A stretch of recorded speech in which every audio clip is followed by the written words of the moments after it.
Según con el oficial encargado del POEA na syudad, Marieta Bellotindos, aun kita prohibía anda con mga OFW na cuantos nasyon onde ta ocurriguera este mga tiempo, ta esta alto el employment de mga OFW na otros mga nasyon. Según con Bellotindos, desde el más de 12,000 del año 2015, ya subí este año el número de OFW del península na más de 15,000. Indikasyon según este que hindi afecta el sitwasyon na otro nasyon con el oportunidad de trabajo para con mga OFW.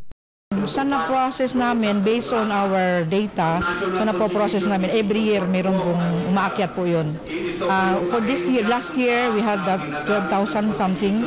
And for this year, for 2015, umakyat siya ng 15,000 plus, yung OFW's process. Ibig sabihin, yung lumalabas, bumabalik, at saka yung few of the name hires or yung direct hires. Según con Bellotindos, mayoría del mga OFW taan na trabahan na Media East.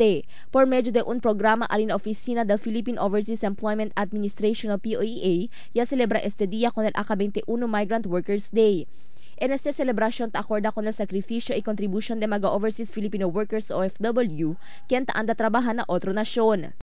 Giving due recognition to our OFWs, no, na mga nasabi nating mga bagong bayani sa mga paghihirap nila, sa mga pagsisikap nila to be out of the country, leaving the family, and then para makatulong sa ekonomiya natin. So in our modest and simple celebration dito lang sa POEA, so we have it here within our office just to capture really for the real OFWs. Según na POEA, ta konsidera sila con mga OFW como mga bagong bayani del país. Debe según darle conocimiento con mga OFW por medio de esta celebración. Durante la actividad, presente también el otros agencia como el Department of Labor and Employment.